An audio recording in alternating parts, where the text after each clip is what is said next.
ಹರ್ಷ ಸಮೃದ್ಧ ಅವರೇ, ನಮಸ್ತೆ. ನಮಸ್ಕಾರ ಸರ್. ಬಹಳ ಕಾಲದಿಂದ ಬಾಕಿ ಉಳಿದಿತ್ತಿದ್ದು ನಿಮ್ಮೊಟ್ಟಿಗೆ ಮಾತಾಡುವಂಥದ್ದು. ಆಮೇಲೆ 60ನೇ ಪುಸ್ತಕ ನಂದು, 61ನೇ ಪುಸ್ತಕ ಎಕ್ಸಾಕ್ಟ್ಲಿ ಹೇಳ್ಬೇಕಂದ್ರೆ ಹಿಂದುತ್ವ. ಹರೀಶ್ ಅವ್ರು ತುಂಬ ಪರಿಚಯ ಆಗಿದ್ರು, ಸ್ನೇಹಿತರವಾಗಿ ಎಲ್ಲ ಆಗಿರ್ಬೇಕಾದ್ರೆ ಈ ಲಿಂಗಾಯತರು ವೀರಶೈವರು ಗಲಾಟೆ ನಡೀತಾ ಇತ್ತು ತುಂಬ. ಒಂದ್ಸಲ ಇಲ್ಲೇ ಗಾಂಧಿ ಬಜಾರಲ್ಲಿ ಕೂತ್ಕೊಂಡು ಮಾತಾಡ್ತಾ ಇರ್ಬೇಕಾದ್ರೆ ಹರೀಶ್ ಅವರೇ ಒಂದು ಕಾಫಿ ಕುಡಿತಾ ಇರ್ಬೇಕಾದ್ರೆ ಹೇಳಿದ್ರು, ಈ ವೀರಶೈವ ಲಿಂಗಾಯತರು ಇಬ್ಬರು ಬೇರೆ ಅಂತ ಹೇಳ್ಬಿಟ್ರೆ ಹೇಗೆ ಹಿಂದೂ ಧರ್ಮ ಯಾವ ಆಪತ್ತಿಗೆ ಬರುತ್ತೆ ಇದು, ಇದನ್ನು ಸಾವರ್ಕರ್ರು ಅವ್ರ ಹಿಂದುತ್ವ ಪುಸ್ತಕದಲ್ಲಿ ಬರೆದಿದ್ದಾರೆ ಅಂತಂದರು. ಸರಿ ಸರ್, ಇದು ಯಾವಾಗ ಪ್ರಕಟಣೆ ಆಗಿದ್ದು ಅಂತಂದೆ. ಅದು 1924ನೇ ಇಸ್ವಿಲಾಗಿತ್ತು.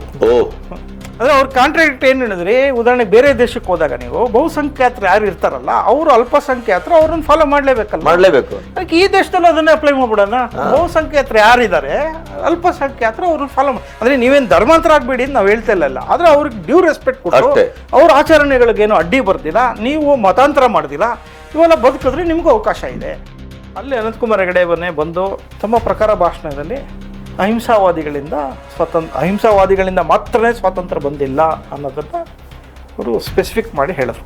ಅಂದರೆ ಅವರು ಒಟ್ಟಾರೆ ಇದ್ದಿದ್ದ ಅಭಿಪ್ರಾಯ ಸ್ವಾತಂತ್ರ್ಯಕ್ಕೆ ಧುಮುಕಿದಂಥ ಕ್ರಾಂತಿಕಾರಿಗಳ ಬಗ್ಗೆ ಅವರಿಂದನೂ ಸ್ವಾತಂತ್ರ್ಯ ಬಂದಿದೆ, ಅದನ್ನು ಯಾಕೆ ಹೇಳಲ್ಲ, ನಮ್ಗೆ ಅಹಿಂಸಾವಾದಿಗಳಿಂದ ಮಾತ್ರ ಬಂತು ಸ್ವಾತಂತ್ರ್ಯ ಅಂತ ಹೇಳೋದು ತಪ್ಪಾಗತ್ತೆ ಇದು ಅನ್ನೋದು ಇತ್ತು. ಆದರೆ ಇದು ಸ್ಟೋರಿ ಟ್ವಿಸ್ಟ್ ಆಗೋಯ್ತು. ಮಾರನೇ ದಿವಸ ಇದು ಏನದು ಬಜೆಟ್ ಪಾರ್ಲಿಮೆಂಟ್ ಸೆಷನ್ ಬಡ್ಜೆಟ್ ಇತ್ತು.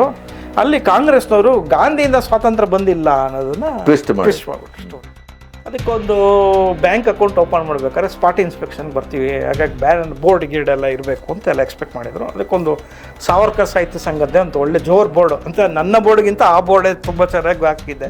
ಯಾಕಂದರೆ ಫಸ್ಟ್ ಟೈಮ್ ಆ ಥರ ಒಂದು ಸಂಘದ ರಿಜಿಸ್ಟ್ರೇಷನ್ ಅಂತ ಆಗ್ತಾ ಇರೋದು ಅಂತ ಆಸೆ ಇತ್ತು. ಹಾಕಿದ್ವಿ. ಸಹಜವಾಗಿ ಒಂದಷ್ಟು ತಿಂಗಳೆಲ್ಲ ಆದಮೇಲೆ ಆ ಬೋರ್ಡು ಇದಕ್ಕಿದ್ದಂಗೆ ಬಿದ್ದೋಗ್ಬಿಟ್ಟಿತ್ತು. ನಮಗೇನಂದ್ರೆ ಈ ಗಾಳಿ ಇಲ್ಲ ಅಥವಾ ಏನೋ ಬಿದ್ದು ಆಗೋಗಿದೆ, ನಮ್ಮ ಹುಡುಗರು ಹಂಗೆ ಅಂದಿದ್ರು. ಆಮೇಲೆ ಅಬ್ಸರ್ವ್ ಮಾಡಿದಾಗ ಗೊತ್ತಾಯಿತು ಅಲ್ಲಿ ಮಳೆಗಳು ಮಾತ್ರ ಇದೆ, ಬೋರ್ಡ್ ಬಿದ್ದಿದೆ, ಮಳೆಗಳು ಹಾಗೇ ಇದೆ. ಗಾಳಿ ಬಂದರೆ ಮಳೆ ಸಮೇತ ಬರಬೇಕಲ್ಲ, ಅದು ನಮ್ಮ ಆರ್ಗ್ಯುಮೆಂಟು. ಸರಿ, CCTV ಕ್ಯಾಮ್ರಾ ಆನ್ ಮಾಡಲಿಲ್ಲ, ಎದುರುಗಡೆ ಆಫೀಸಲ್ಲಿತ್ತು. ಹೋಗಿ ನೋಡೋಣ ಅಂತ ಯಾಕೋ ತೆಗೆದು ನೋಡಿದ್ರೆ ಒಬ್ಬ ಆಟೋದವನು ಬಂದು ಬೋರ್ಡನ್ನು ಸ್ವತಃ ಫಿಸಿಕಲಿ ಕಿತ್ತಾಕಿದ್ದ. ಅದು ಈ ಆಟೋ ಹಿಂದ್ಗಡೆ 786 ಏನೇನು ಬರೀಬೇಕೋ ಅದೆಲ್ಲ ಬರ್ತಿತ್ತು. ಅಂದರೆ ಮೊಹಮ್ಮದನ ವಾಕ್ಯಗಳೇನೇನಿತ್ತು ಆಟೋ ಅದನ್ನು ಕಿತ್ತು, ಅದನ್ನು ತುಳಿದು ವಾರ್ದು ಏನೋ ಮಾಡಿ ಅದನ್ನು ಹರ್ದಕ್ಕೆ ನೋಡಿದ್ದಾನೆ. ಅದು ಫ್ಲೆಕ್ಸ್ ಬೋರ್ಡ್ ಆಗಿರೋದನ್ನು ಆಗಿಲ್ಲ. ಬಂದರು, ಟೋಪಿ ವಾಲ ಹಾಕ್ಕೊಂಡು ಗಡ್ಡದಾರಿಗಳು ಬಂದರು. ಸೀದಾ ಬಂದು ಕ್ಯಾಬಿನ್ಗೆ ಬಂದರು. ನಾವೇನು ಅಂದ್ಕೊಂಡು ಯೂಶಲಿ ಒಂದು ಚಂದ ವಸೂಲಿ ಇನ್ಯಾಕೋ ಬಂದಿದ್ದಾರೆ ಏನೋ ಅಂತ ನಾನು ಅಂದ್ಕೊಂಡೆ. ಬಂದು ಸೀದಾ ನೇರವಾಗಿ ಹೇಳೋದು, ಈ ಥರ ಪುಸ್ತಕ ಎಲ್ಲ ನಿಲ್ಲಿಸ್ಬಿಡ್ಬೇಕು, ಇನ್ನೆಲ್ಲ ಮಾಡೋಂಗಿಲ್ಲ, ಇಲ್ಲಿಂದ ಗಂಟು ಮುಟ್ಟೆ ಕತ್ಕೊಂಡು ಹೊರಟ್ಬಿಡ್ಬೇಕು, ನೀನು ಹುಷಾರಿದು, ಹಿಂಗೆಲ್ಲ ಮಾಡ್ಕೊಡ್ತೀನಿ ಅಂತಂದು ಸಾಫ್ಟ್ ಧಮ್ಕಿ ಅಂತ. ಅದೇ ನಿನ್ನೆ ಸಾಯಿಸ್ಬಿಡ್ತೀನಿ, ಹೊಡೆದ್ಬಿಡ್ತೀನಿ ಅಂತಲ್ಲ, ಭವಿಷ್ಯದ ಪ್ರಥಮ ಯಾರೋ ಒಂದು ಮೂಲೆಯಲ್ಲಿ ನಾವು ಸಾವರ್ಕರ್ ಪುಸ್ತಕ ಮಾಡಿದ್ರೆ ಧಮ್ಕಿ ಹಾಕ್ಬೇಕು ಅನ್ನೋ ಒಂದು ಪಾಯಿಂಟ್ ಇದೆಯಲ್ಲ, ಅದು ಹೇಳಬೇಕು ಅವನಿಗೆ ಏನು ಅಂತ. ಸಾವರ್ಕರ್ ಜೀವಂತವಾಗಿದ್ದಾರೆ ಅಂತ ಊಹಿಸ್ಕೊಳ್ಲಿಕ್ಕಾಗಲ್ಲ ಅದು ಅಂತ ಹೇಳ್ತಾ ಇರ್ತೀವಿ. ಆಮೇಲೆ ನಾನು ತುಂಬ ಸಲ ನಮ್ಮ ಇವ್ರ ಸ್ನೇಹಿತರಿಗೆ ಹೇಳ್ತಾ ಇರ್ತೀವಿ, ಸಾವರ್ಕರ್ ಕೆಲಸ ಅಂದರೆ ಸಾವರ್ಕರ್ ಥರನೇ, ಅವ್ರೇನು ಅನುಭವಿಸಿದ್ರು ನಾವು ಅನುಭವಿಸ್ಬೇಕೀಗ ಅದು ಅಂತ. ಅದಾದಮೇಲೆ ಮುಸ್ಲಿಂ ಭಯೋತ್ಪಾದನೆ ಮಾಡಿದೆ. ಇದು ಶ್ರೀಧರ್ ಬಾಬು ಅಂತ ಅಡ್ವೊಕೇಟ್, ಅವರು ತುಮಕೂರಲ್ಲಿದ್ದಾರೆ.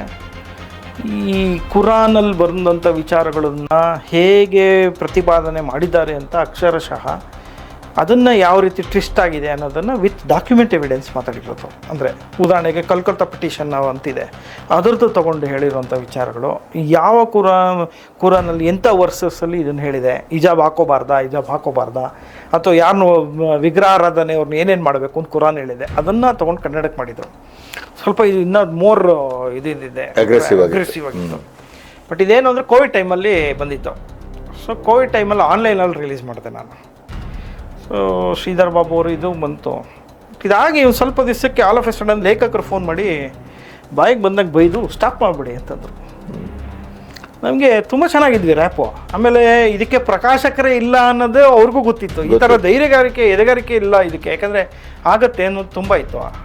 ಬಟ್ ಇದಕ್ಕಿದ್ದಂಗೆ ಫೋನ್ ಮಾಡಿ ಅವರು ನಿಲ್ಲಿಸ್ಬಿಡಿ ಅಂತ ಹೇಳಿದ್ರು. ಆಮೇಲೆ ಬಾಯಿಗೆ ಬಂದಂಗೆ ಬೈದ್ಬಿಟ್ರು. ನಾವು ಒಬ್ಬ ಲೇಖಕನೇ ಹಂಗೆ ಬಂದ್ಬಿಟ್ಟಾಗ ಪ್ರಕಾಶ್ ಹಂಗೆ ಸಹಜವಾಗಿ ನಾವೇನು ಮಾಡ್ತೀವಿ ಅದನ್ನು ಡಿಸ್ಕನೆಕ್ಟ್ ಮಾಡಿಬಿಟ್ಟೆ.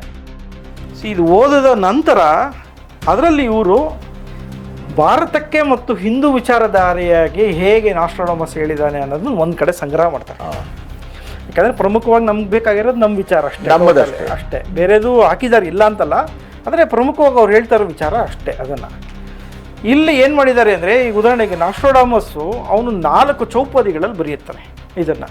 ಈ ಸೆಂಚುರೀಸ್ ಅಂತ ಇದು ಪುಸ್ತಕದ ಹೆಸರು, ಅಂದರೆ ಅವನ ಒಟ್ಟಾರೆ ಇದೇನು ಸೆಂಚುರೀಸು ಅಂದರೆ 4 ಪದ್ಯದ 100 ಪದ್ಯಗಳಾದಾಗ ಒಂದು ಪುಸ್ತಕ ಆಗುತ್ತೆ. ಆ ಥರ 100 ಇದೆ.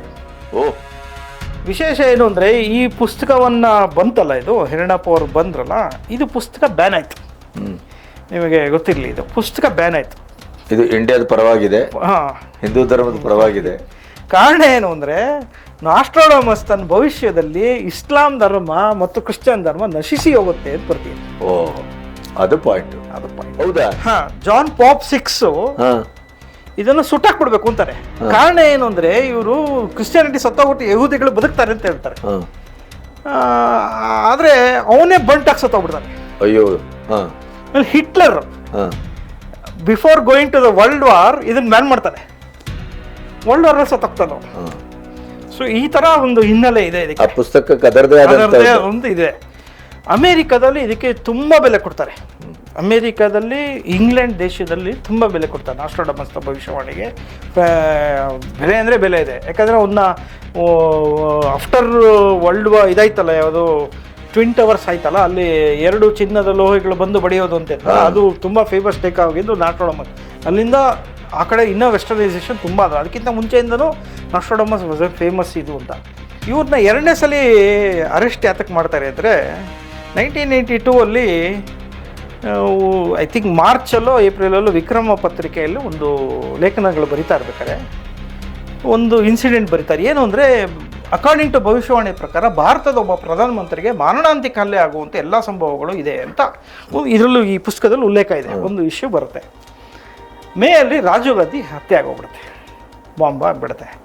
ಸೊ ಅಲ್ಲಿ ಲೋಕಲ್ಲಾಗಿ ಏನು ಮಾಡ್ತಾರೆ, ಪತ್ರಕರ್ತರು ಫೋಟೋಗ್ರಾಫ್ಸ್ ಮೇಲೆ CBI ತನಿಖೆಗೆ ಜಾಸ್ತಿ. ಯಾಕಂದರೆ ಅವಾಗ ಪತ್ರಕರ್ತನೇ ಒಬ್ಬ ಇನ್ವಾಲ್ವ್ ಆಗಿರ್ತಾನೆ, ಫೋಟೋಗ್ರಾಫ್ ಒಬ್ಬ ಇನ್ವಾಲ್ವ್ ಆಗಿರ್ತಾನೆ. ಅದಕ್ಕೆ ಇನ್ವೆಸ್ಟಿಗೇಟ್ ಮಾಡೋಕ್ಕೆ ಸ್ಟಾರ್ಟ್ ಮಾಡಿದಾಗ ಕನ್ನಡದಲ್ಲೂ ಯಾರು ಇದ್ದಾರೆ ಅಂದಾಗ ಯಾರೋ ಈ ಲೇಖನವನ್ನು ಕೊಟ್ಬಿಟ್ಟಿರ್ತಾರೆ. ಅಯ್ಯೋ ದೇವರೇ. ಇವರನ್ನು ಬಂದು ಎತ್ತಾಕೊಂಡು ಹೋಗ್ತಾರೆ ಪೊಲೀಸರು.